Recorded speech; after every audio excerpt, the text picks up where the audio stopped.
Good afternoon, good evening, good morning, wherever you are. I'm Catherine Marshall, speaking from Washington, D.C. This event from the Berkeley Center for Religion, Peace, and World Affairs at Georgetown University. Welcome to all of you. A few quick housekeeping details, which we all know now. This event is being recorded. The video will be available on the Berkeley Center website soon with captions. And please start thinking about questions. The Q&A button at the bottom of your screen is where you can put them on. The context today is a focus on the refugee challenges and the United States. And this is a huge agenda. And I would highlight that this is a topic that the Berkeley Center is very much focused on. And so there are many dimensions to the question, and we won't even try to cover them all today. So today's focus is on a topic that I know has been of great interest to our director, Sean Casey, who we have here today, which is really the local picture of what happens to refugees who are resettled and how does that relate to US politics at the local and at the global level. So that's our focus today. So issues that I at least would like to see us focus on in the future include what's happening to the organizations whose mission, whose mandate is to support refugee resettlement, and to the various policy centers in the US that focus on this. But we also have the global picture very much in our hearts and minds, particularly with the COVID crisis, where if you're looking at vulnerable groups, it's hard to find a group that's more vulnerable than the extraordinary numbers, the historically high numbers of refugees and forced migrants in the world. But today we're focusing at home on the United States. You have biographies for each of our remarkable participants on the website. So what I'm going to ask them to do is I ask them a question, and our goal is to have a lively conversation to which you will contribute as you raise questions, is to ask them just to say how this issue is of quite immediate relevance for them as they start. But I'm going to start asking Sean Casey, apart from that, what is the to-do list that you see for this new administration? I think we were thrilled when President-elect Biden announced this sharp increase in the ceilings for refugee admission recently. But we also know that there's been an extraordinary demolition that's taken place of the system. So what is the to-do list, and who's targeted? In other words, you know this, and you'll tell us why you know this so well. But what does who need to do when, and what can they do? And perhaps you might even, on a less positive note, give an indication of where some of the landmines might be. Sean. Well, thank you, Catherine. It's an honor to be here, and I'm really eager to hear what Emily and Jessica have to say, because they have so much more granular knowledge than I do about what this looks like at the local level. I'm a lapsed diplomat, and in my short career, my work was really adjacent to the refugee resettlement process. In the Office of Religion and Global Affairs, we particularly interacted with the local religiously affiliated refugee settlement centers.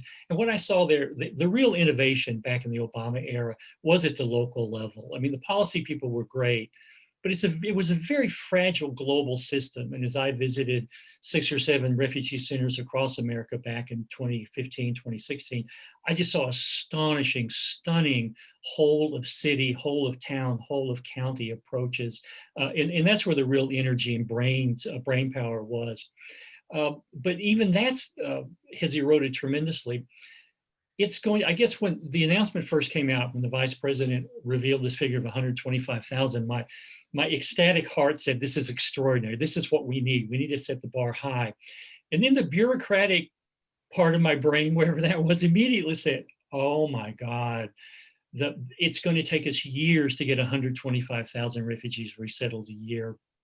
And that's because we have to deploy security folk who take somewhere between 1.5 and 2 years to properly vet prospective refugees to come to the US. None of those people are deployed around the world today. And you've got to transport these folk here, and then the local refugee resettlement centers have got to be staffed up. They have all laid off hundreds, if not thousands of staff.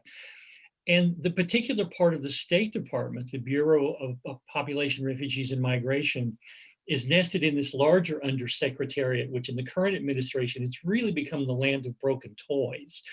They're only acting since secretaries. There's an acting undersecretary there. These are all political appointees who frankly don't care much about this issue other than to make it go away and to keep refugees from coming to our country. So the massive bureaucratic lift in the State Department is really where the rubber is going to meet the road. And you just can't onboard the thousands of people there overnight. You've got to find people, you've got to vet them, and the Senate has to take its bloody time to get competent people in here. So this second thought was, oh my gosh, the Biden administration is setting itself up for failure. Now, those two sides of my brain argue back and forth, and ultimately I'm glad we set the bar high, but it's going to be excruciatingly hard work to rebuild the system. And at the same time, at its height and at its peak glory, there were people who were saying the global system is teetering, it's underfunded, not enough countries are inside part of the UN Convention, no one's paying enough money. So even at its best, it was a fragile global system. I'm afraid now it's broken, and we're going to have to start almost from scratch. Oh, well, let's turn to Emily Lynn, who I think might restore a little bit of hope.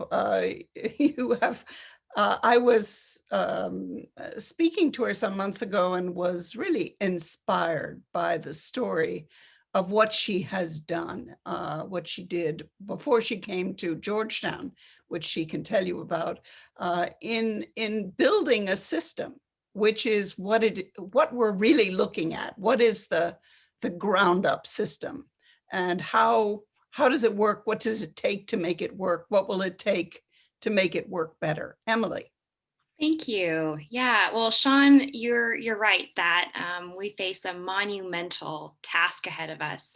The global system is broken, and the national resettlement network has been just decimated, like you said. I mean, we've gone from, hundreds of local refugee resettlement organizations around the country down to, it's gone from the high hundreds down to, less than 100, I think at last look. And so the network of organizations that do this hard work has just been decimated, and building that back is going to be hard. But I think my community offers a really exciting example of how you can do that and do that really well. And I think that there is an opportunity here to rebuild this network with communities like mine, at the center of the whole design process. And so I come from, I spent the last 4.5 years working for a brand new refugee resettlement organization that my community started in Fayetteville, Arkansas, back in 2016.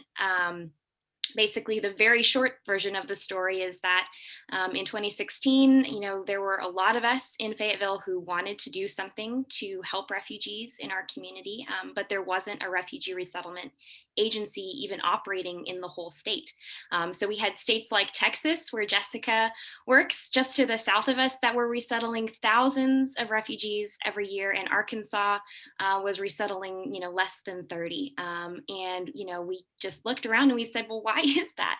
This is an incredible place to live. We're a great community, and so we basically organized ourselves, and we reached out and partnered with the Lutheran Immigration and Refugee Service, which is one one of 9 basically nonprofit refugee resettlement agencies that partners with the State Department to do the work of resettling in the US. And they agreed to partner with us and to help us establish a resettlement site in our city. And so it was not me, I'll just correct you, Professor Marshall, that it was truly a very collaborative effort. And that's the reason it's succeeded so well.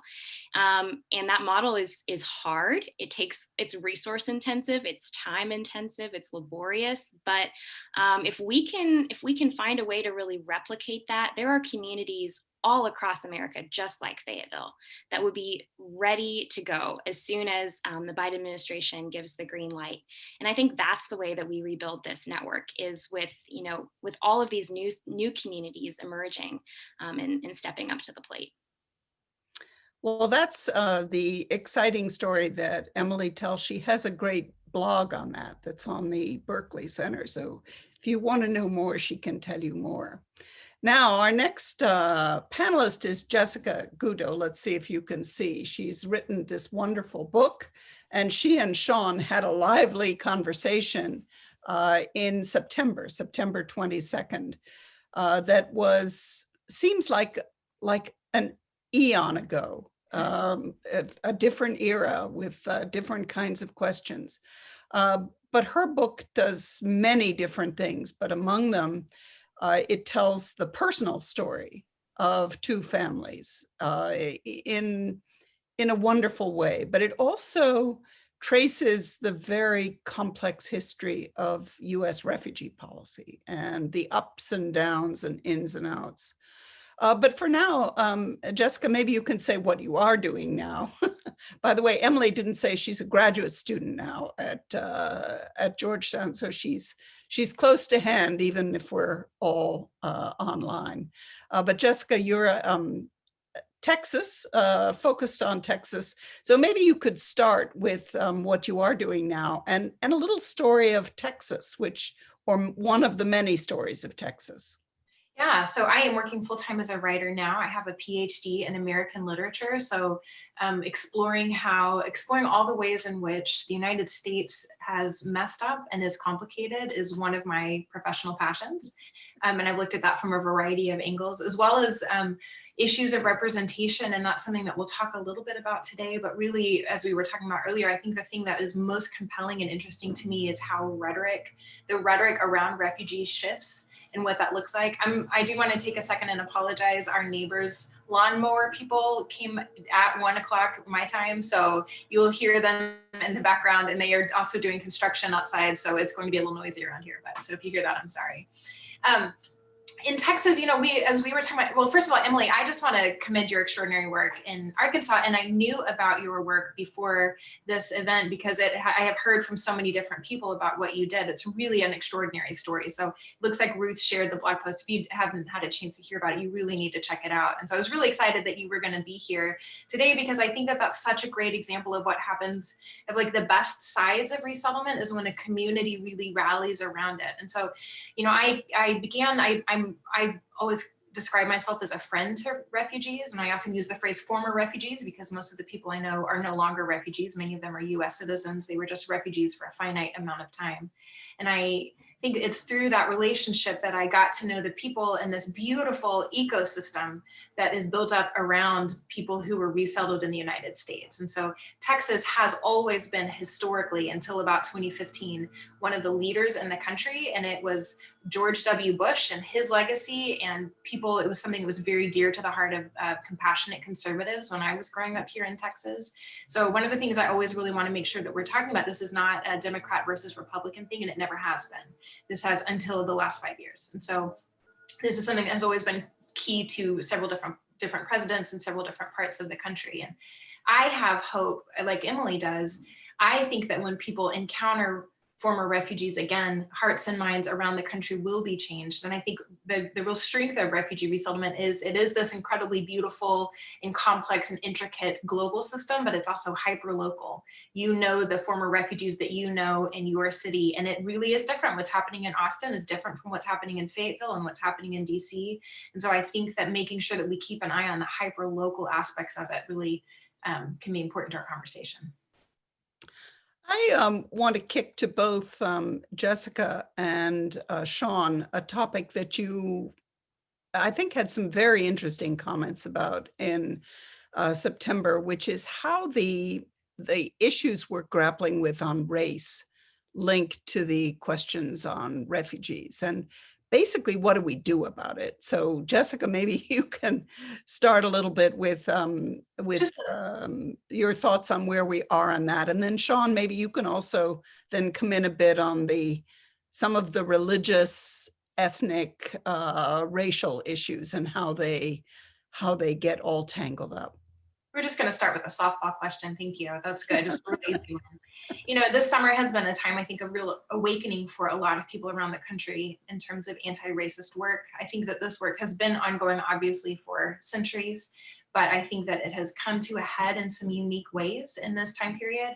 And it keeps, for me, it goes back to a lot of the work that was happening in the civil rights movement. You know, leaders in the civil rights movement were doing excellent work in the 60s and 70s of noticing the ways that their fight against oppression in the United States was linked to other fights against oppression around the world.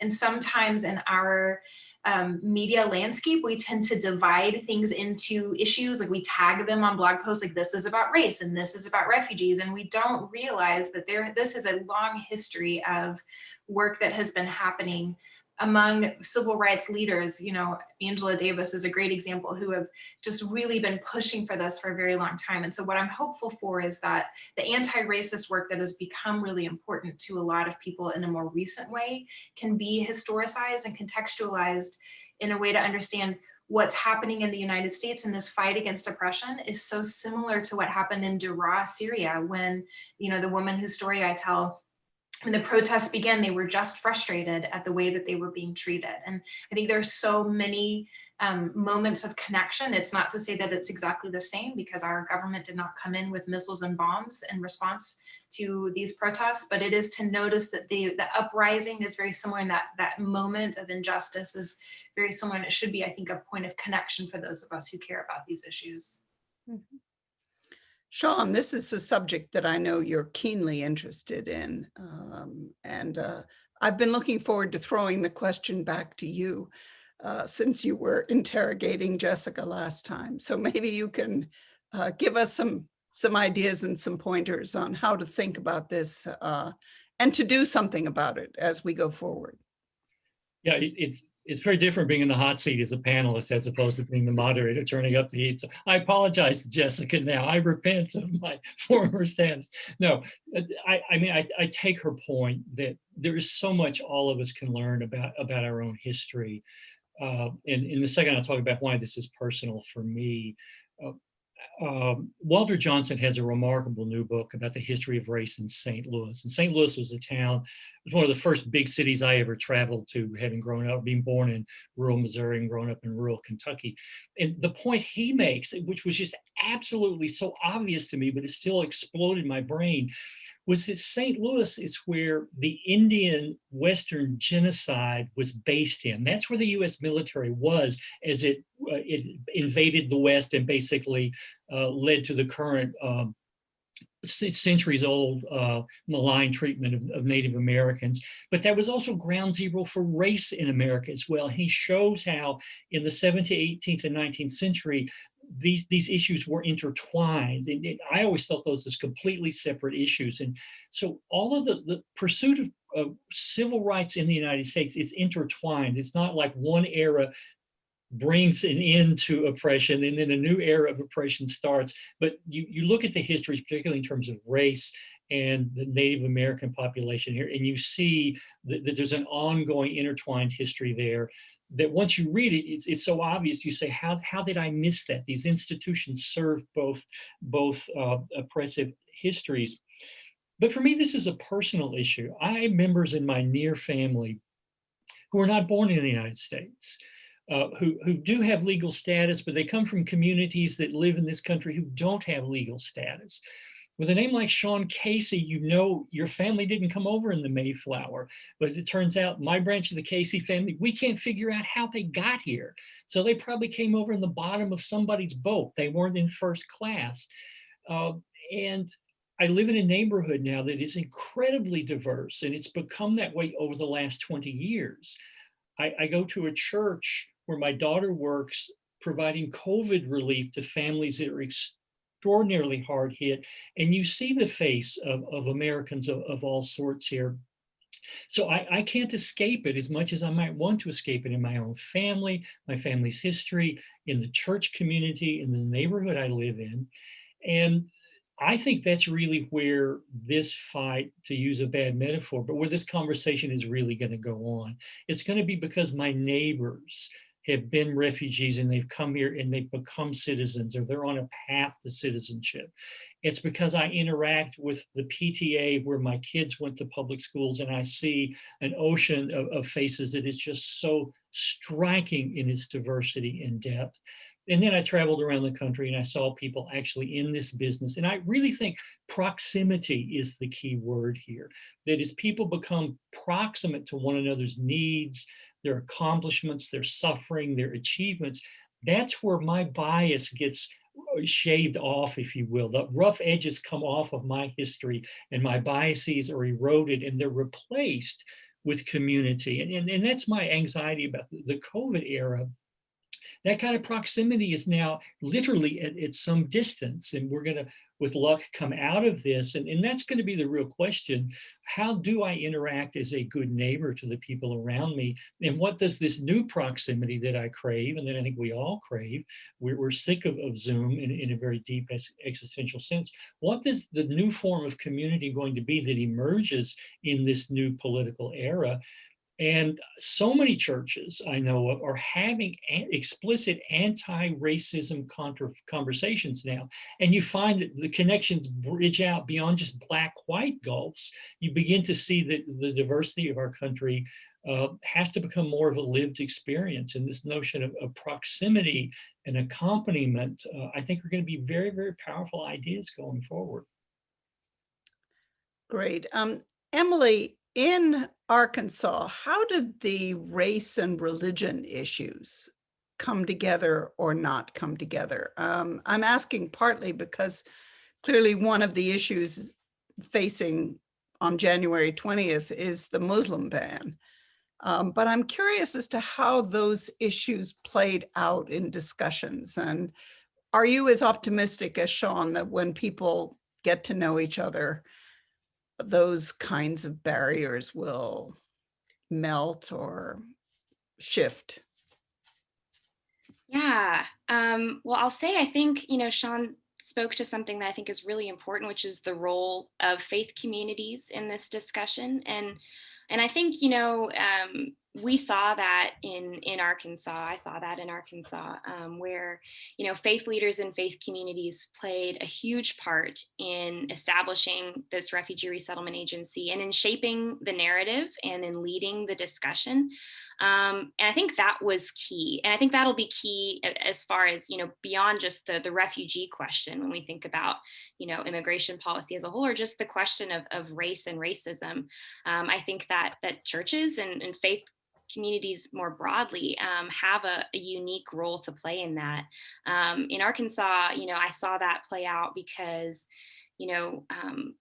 our community was very connected to religion and to faith. The majority of people living in our city or in our community were members of a faith community of some sort, and faith was important to them. And that was something that that really united people across the political spectrum. And there's not that many spaces that still do that.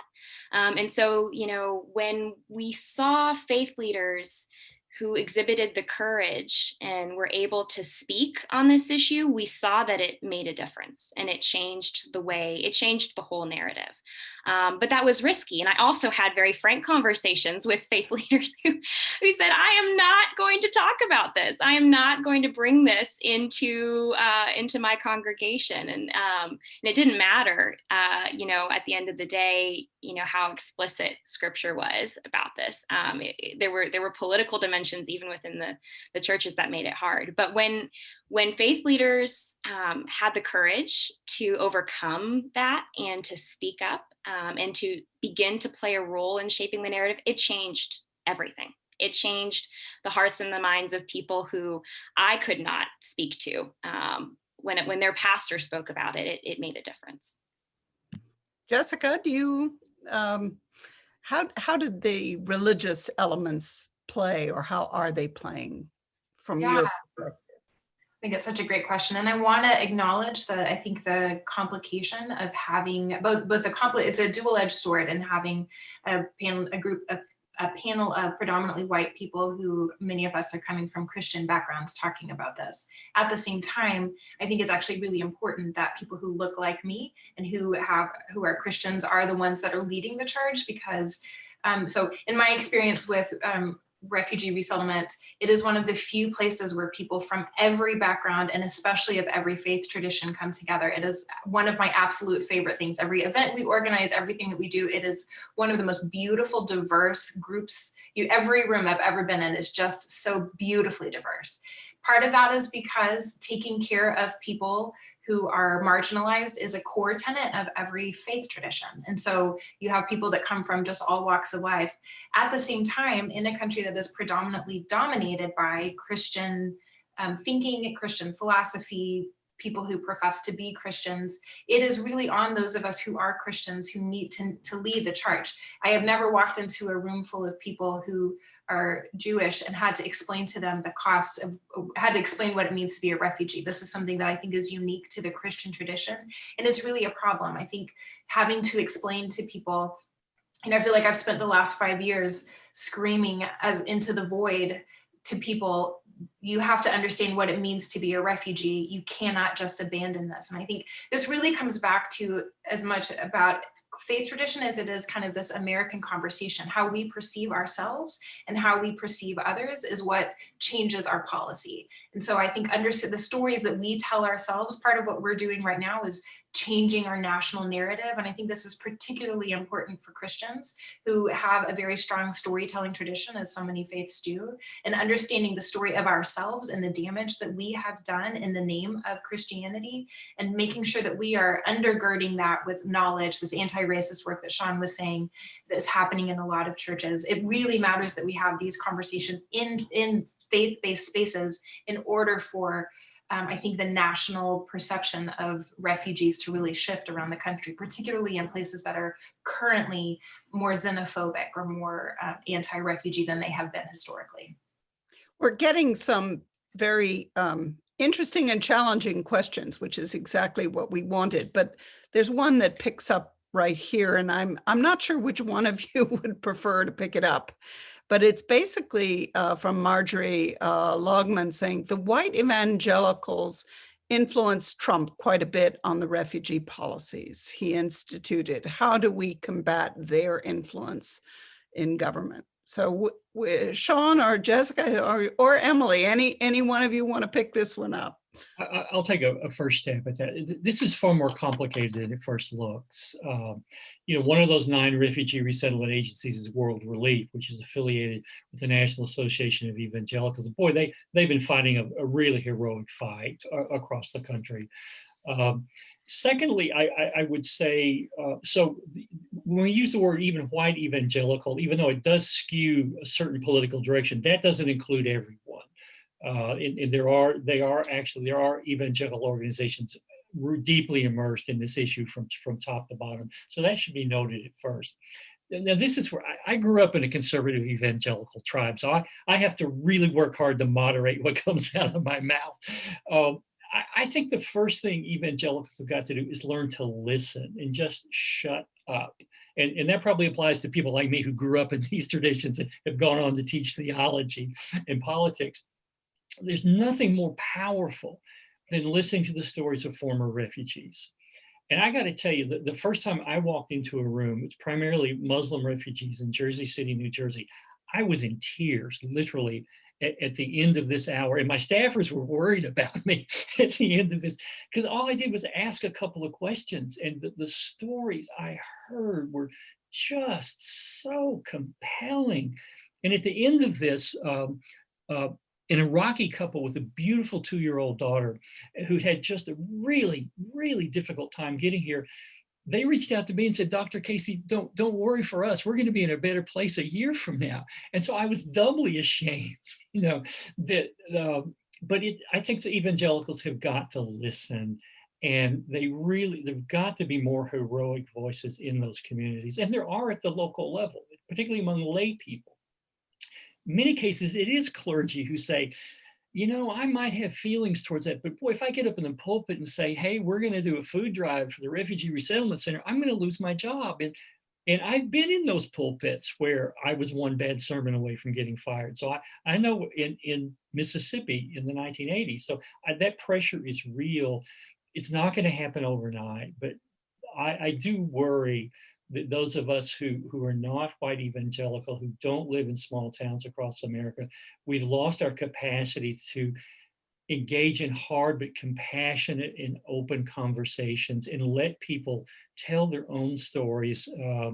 As a professor, I give lectures, right? As a lapsed clergy person, I still write sermons in my head, and that's not the path. But I'm actually hopeful. Pew has some great research on Islamophobia that says the greatest indicator of leaving Islamophobia behind is making a Muslim friend. And so that's where, again, I think proximity over the long haul is going to be important. The more normal it is for a human being, a citizen of the United States, to interact with former refugees and current refugees, that's the elixir, if there is such a thing here, that over time is going to sand off some of the harsh philosophical, political edges that some communities are still curating and nursing. Jessica or Emily, do you want to jump in on that, or should we move on? I'll just add one kind of, building off of what Sean was saying. I think that, the dynamic kind of goes both ways there. I think where, the evangelical group has become so closely embedded with politics that, politics influences the theology at this point as much as the theology, or probably more than the theology, influences politics. But one thing, I grew up in an evangelical tradition. These are my people. And I think that, one thing that is, powerful is that there's a very high reverence for Scripture and for taking the Bible as the very literal Word of God and not questioning it too deeply. And the Bible has quite a lot to say about welcoming the stranger and loving your neighbor. And so I think that for what it's worth, there is a lot of good work being done, like Sean said, in the evangelical community to try to really, again, reshape the narrative here. And at the end of the day, the Scripture totally backs this up as being a cause that should be championed by the church and by Christians, of course, from all different, ends of the spectrum, not just evangelicals for sure. But I think that it taking the strategy of really just looking at what does the Bible say and what does Scripture teach on this, I think goes a long way with that group in particular. Yeah, unfortunately, it takes us into the deep divisions that we're all puzzling about.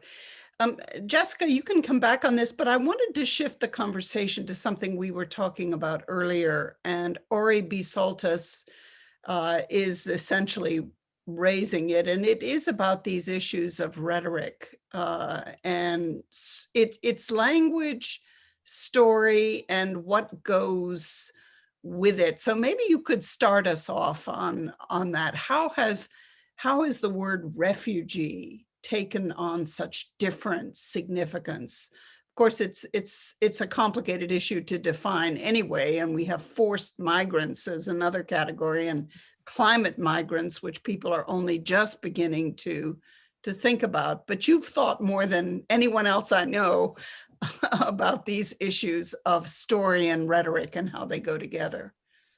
One of the most helpful comments early in my book writing process was in an interview with Aaron Rippenkruger, who's the director of IRC in Phoenix. He used to be the head of refugee services of Texas here in Austin. Is just about the nicest guy you're ever going to meet, which is true of every person I've ever met in resettlement. It is just some of the nicest and most wonderful people. But Aaron talked about how when the rhetoric shifted in 2015, across the board, nationally and internationally, refugee advocates were unprepared for that shift to happen, because in the 40 years of the resettlement program, it was it was established in 1980 with the Refugee Act. And so the refugee program as we know it has been stabilized for about the last 40 years.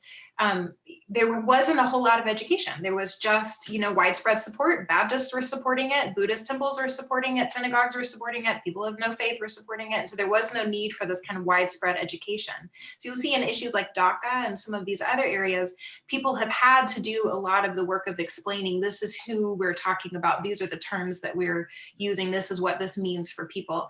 And in refugee resettlement, when the rhetoric shifted, it turned on a dime. I mean, I remember having coffee with some friends and being like, have you heard what just happened? I think what happened is in 2015, and I think this is particularly true in Texas, and I want to be so careful. Trump leaving office does not change this conversation at all. This is much wider than one presidential administration. So we saw in Texas the shift happening when the Syrian crisis was happening in 2015, and what happened in Paris with the bombings and the fear that there are people crossing the border. And in Europe, it was people coming from Syria, connected with the long-standing fear in Texas. And this is part of what I'm writing my next book about, is the deep fear that we have had of these people are coming to take what's ours. And of course, those of us whose ancestors came, we came also and took what was other people's, so we're afraid people are going to do to us what we did to other groups. And so that fear that we have that somebody's going to come and take something really muddied the waters. And now I see people on both sides using the word refugee incorrectly. So a refugee is someone that has proven their specific definition that they are going to be persecuted or killed because of meeting one of 5 different criteria. They have a very specific legal definition. So people crossing the border who are asylum seekers are not refugees, and people who are resettled through the U.S. resettlement program are only refugees until they become citizens. And so I think there is a lot of work ahead of us to educate people about the actual term, but also to use the stories of people. Again, not to brag on my book, but one of the things I'm kind of most excited about is I won an award by World Magazine, which is this just very, I know, right? It is a very kind of focused magazine, and that tends to go towards more conservative evangelicals. And I was thrilled with that because I really want people to pick up a book like mine and read it and see what is happening to a Muslim woman like Hasna, whose faith is the most important thing to her, and to connect with her on some level. My book is a tiny, tiny drop in that. This is something that is happening across the board. And I think that's what we have to do, is figure out how to not just define and educate people, but use stories. And again, this kind of goes back to what both Emily and Sean were saying, both about religion, but also local government, using local stories to really compel people. Sean, what about, how do you see these rhetorical story? You focus very much on educating people, bringing them together with people. How do we overcome this challenge? Well, I go back to Jessica's example of 2015, and this is what spurred my travel around the country. The missing link there were governors. It's interesting that the refugee systems as it's set up now bypasses state government, and the reasons for that. But when the Obama administration was talking about bringing 10,000 Syrian refugees out of the 110,000, this panic went through governor's office, and we tracked this. Something like almost 30 governors really said what I can only frankly call dumb things about refugees, because they didn't know what the federal system was like. Even though refugees are coming into their states, they're like, oh my God, we have refugees coming from Syria, the terrorists. And these are not complete idiots, right? Now, there may be a few in the mix, but I'll stop commenting there. But these are smart, sophisticated, successful people at the level of governor. And they were the ones who were issuing, sometimes off the cuff, sometimes they made formal remarks. And many of them thought they could stop the federal local partnership in refugee resettlement, and they don't get a vote. It's not run through state governments. The federal government did a horrible job, and local government did a very bad job educating the state governments in between what was going on, why this is good for our state. So that was the spasm of rhetoric in many places was driven by governors saying just really outlandish, outrageous, incorrect things about refugees. So the educating our public servants is also part of this. I found cities who had mayors and city councils and police chiefs and school superintendents who knew what was going on were just incredibly powerful advocates. But boy, you stepped outside the city limits and went to a state legislature or to the state house, and no such sophistication existed. So I think that's one big missing link in terms of rhetoric and education, is really teaching the governors and the legislatures what actually is going on in their states and why it's a good thing. Mhm. Well, how do you do that? Well, the federal government's got to take on the communication job. That's number one. President Biden is, I mean, that poor man is going to be making 20 speeches a day. And of course, he can't do that.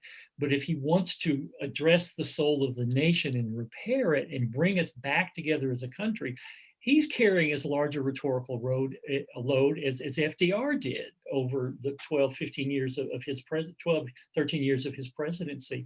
So the rhetorical burden this administration carries is really mind-bending when you think about it. And he's got to liaise with state governors and bring them into that, I think. Emily, how do you see some of these rhetoric, reality, story issues? Yeah, I love that you talked about the governors, Sean, because yeah, our governor in Arkansas was one of those 30 governors who, in that initial, moment of panic, did make a comment that he later, told us that he regretted. And actually, some of his information came from his experience as an Arkansan. Arkansas, in the aftermath of the Vietnam War, received over 10,000 refugees at Fort Chaffee. And it was a little chaotic. It was not a super smooth process for anybody, least of which the state of Arkansas. And since then, many of those have settled in the area. They've had kids who've grown up and who've had kids, and they've started businesses, and they're wonderful pillars of the community. But this was before, the resettlement process as we've come to know it, and it was chaotic and it was difficult. And what Governor Hutchinson heard when he heard the Obama announcement about 10,000 refugees, he pictured that in Arkansas, and that's what he told us. And well, that would be fair for him to say, well, hold on now, I don't think that is the way things should be done, and I should have a say. And I think that like you said, there are a lot of good reasons why, it doesn't really make sense for state leadership to be making immigration policy decisions. It just doesn't really work well. The Trump administration tried this last year through an executive order to do something about that, and it fell apart. It was logistically impossible. It was unconstitutional. But the spirit behind that, I think, was somewhat legitimate. It was somewhat truthful that that governors, and state and local leaders, should feel like they have a say in this process, like they're collaborators in this process. And in terms of changing the rhetoric, I think that it doesn't just need to come from the top, like you were saying. Absolutely, it will make a huge difference to have a president, a commander in chief who is supportive of this work, but it also needs to come from the bottom. And I brought up the story of our governor because he was one of only a handful of Republican governors last year who publicly gave his consent for refugees to continue resettling in his state. He defended that decision in a public hearing in front of the state legislature. He took a lot of heat for it. And he did that because our community got the message to him about how valuable this program was to us. And so we changed his mind. He went from tweeting in 2015, "We will not resettle Syrians in this state," to publicly defending he gave this incredible speech on the importance of immigrants and refugees to our country in front of the Arkansas State Legislature last January. And that was because he had floods of messages from pastors and business owners. And he had gotten to know, we had introduced him on many occasions to the refugees who had arrived in his state. So that proximity issue, like you brought up, is so important. And so I think it has to come from both, but especially from the bottom. And so it's up to the communities out there, all of you, all across the country, to make this happen. That's something I always like to think of and to visualize is fire from above, which is what we call leadership, but fire from below. And when they come together, that's when we can really see results. Jessica, I had originally thought you might focus on the migrants coming from Central America, stuck in Mexico, that whole dimension of the challenge, which is, of course, not quite in the same refugee category. That brings you into asylum,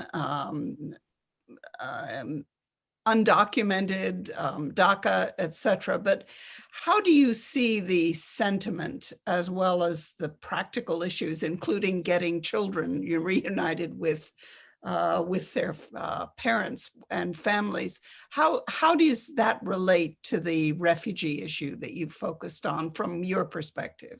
Such a good question. And I think one of the things that those of us who have been refugee advocates are really noticing is, I think the last 4 years have been horrific, but they have also been revealing.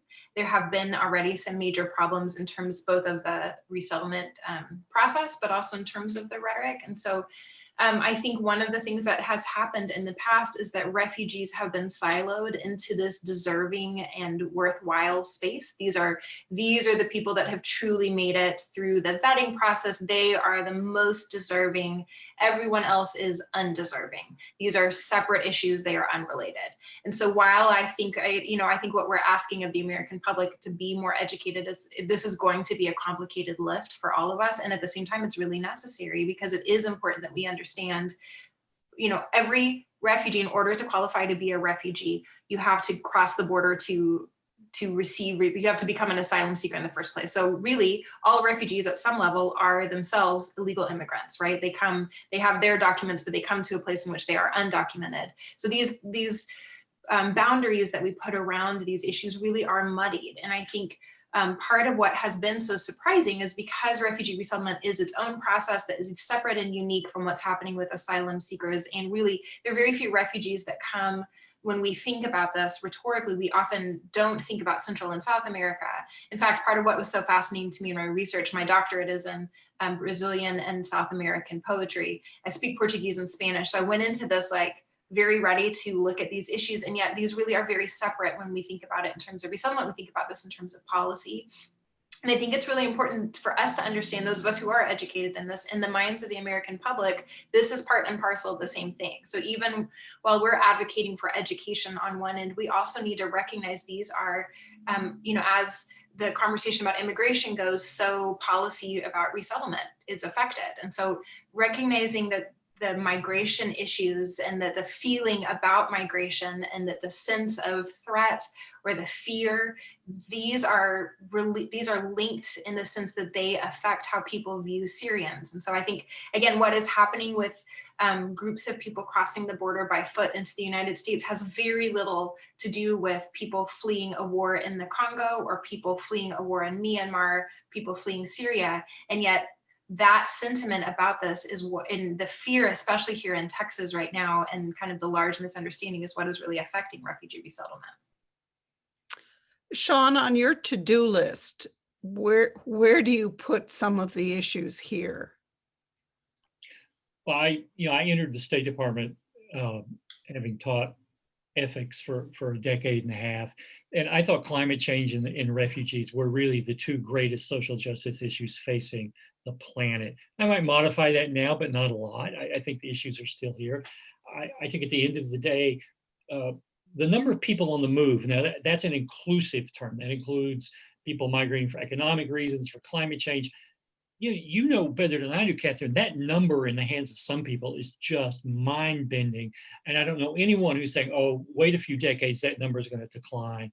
The pressure around our globe for people to move for existential reasons we've got, this is what worries me. It's not only the local, but also the global. I know that's not the focus of our topic here, but we've got to reform the global system while making sure best practices are learned and observed and spread at the local level.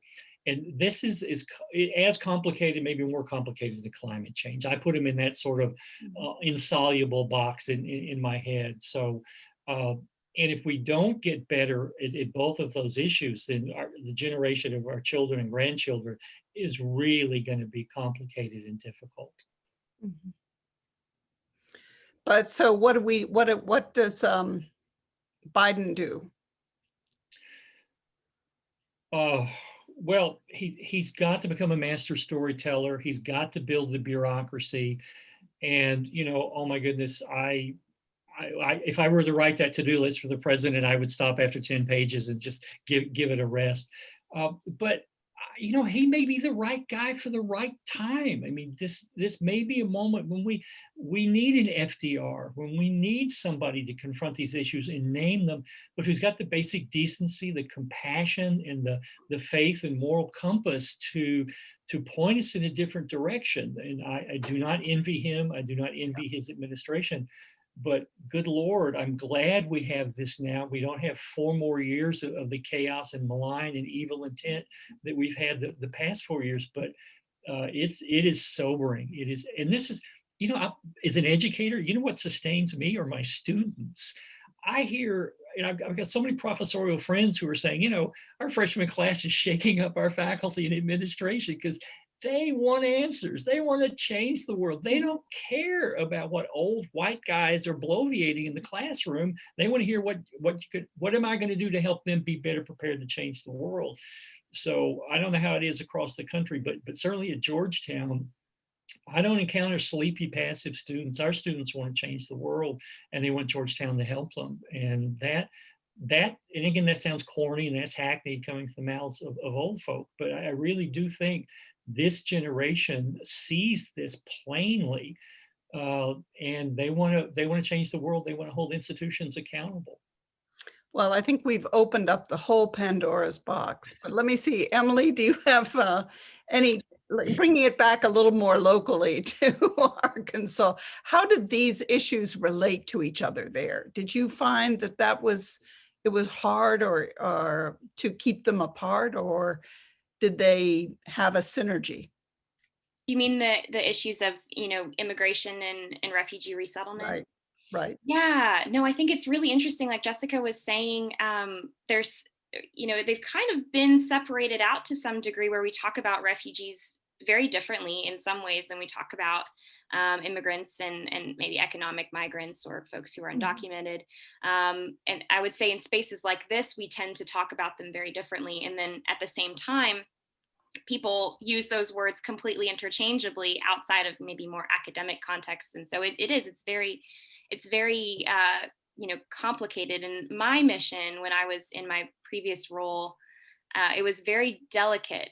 It was wanting to help people understand how refugees were different. And like Jessica said, the very technical legal definition of refugees so that they could feel really excited about the work that we were doing. Because when you help people understand the incredibly high bar, the legal threshold that people have to be able to cross to be designated as a refugee, and then forget the whole process of just making it here to this country, just explaining that to people did a lot to put their minds at ease and to get them excited about the work that we were doing. But I wanted to make sure that I didn't do that at the expense of then somehow villainizing or demonizing people who didn't have that label.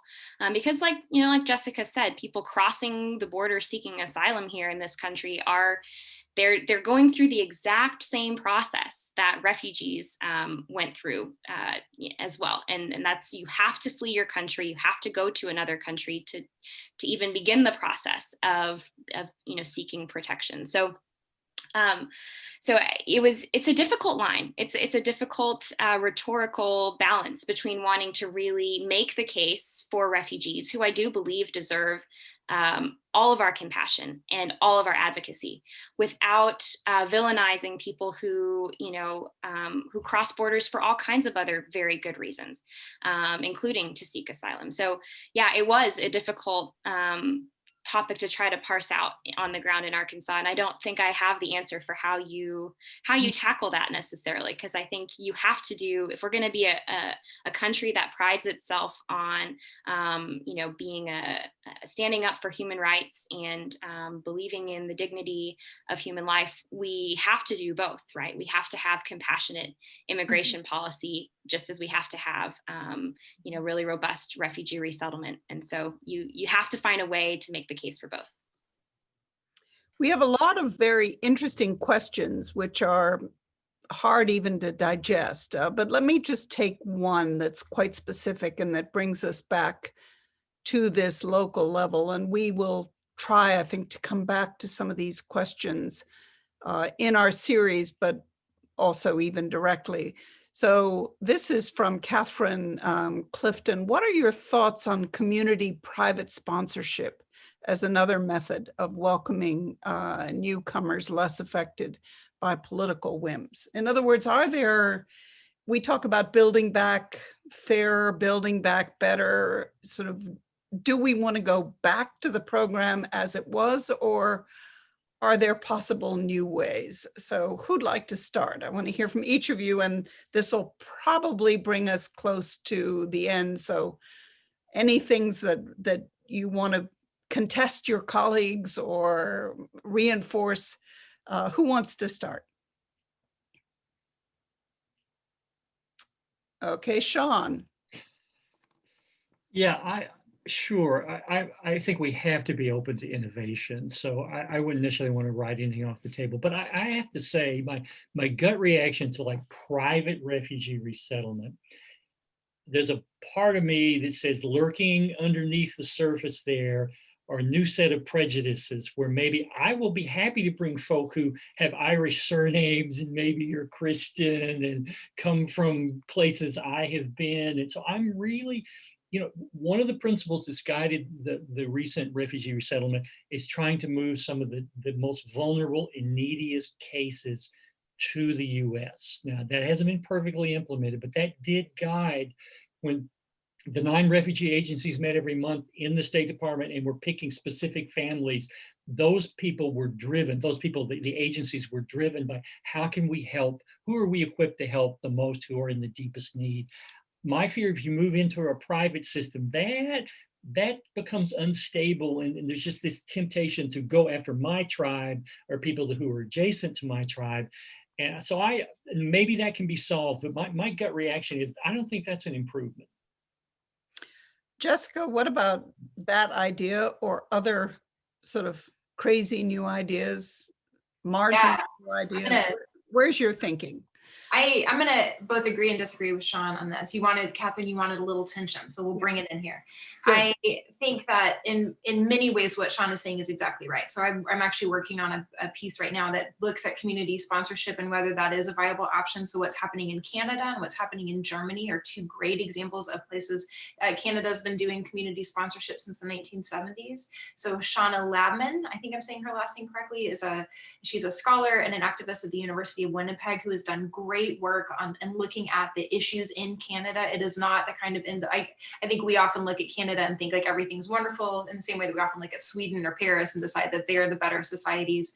There are some real issues. And one of the things that her research has shown is how often, and many others, is how often people are jumping the line. So you're right, you have people in order of neediness, and then someone has a cousin who knows someone in Manitoba, and all of a sudden they get to move up.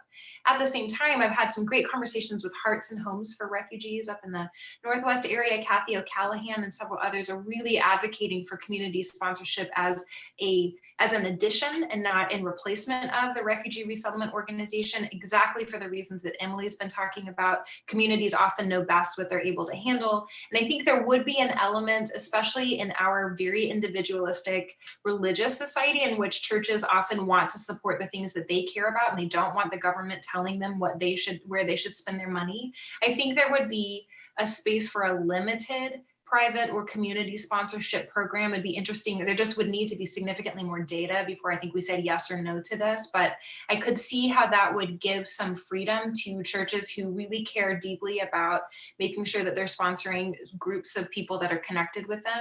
But I think the real danger in this, and I'm going to agree with Sean, is, I don't want churches only supporting persecuted Christians, for example. And so I think it would have to be highly regulated.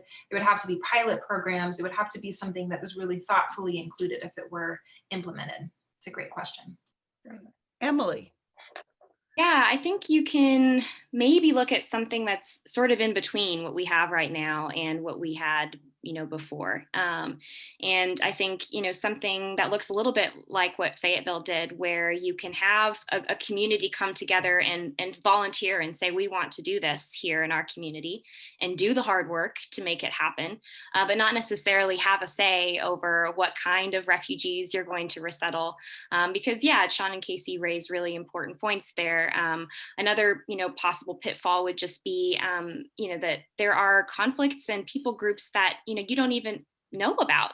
Before I started doing this work, I knew so little about the conflict in the Democratic Republic of Congo, until all of a sudden we started getting all these Congolese refugees. And I thought, well, hold on, I thought there was a Syrian war. Where are the Syrians, and why are all these Congolese still resettling? And so I think you could see problems of people, just caring about the headline, the latest headline, and not, not caring about these long protracted conflicts where people have been waiting for resettlement for 20 years. And so I think that is not a path we want to go down, I don't think. But what we do want to encourage is for communities to have a say in how many refugees they resettle, and to be able to volunteer for that, to say, yes, this is something that we want. I think that is very valuable. So if we can find a way to do that without bringing in some of those more problematic possibilities, I think we'll have an amazing new model on our hands. Well, that's, I think, a fantastic place to end. I think this conversation, it is a Pandora's box. There are so many different issues, and each of you has brought so much to this conversation. So I look forward, first of all, I do apologize that we didn't cover all of the questions, so I think we touched on many of them, but we will look through them again. And I do hope that we will take this conversation to the next steps, because it is a very large to-do list, and a practical one, but also an ethical one, one of story and rhetoric, and one of real evaluation of learning from the experience and listening. So thank you to all of you, and on to the next.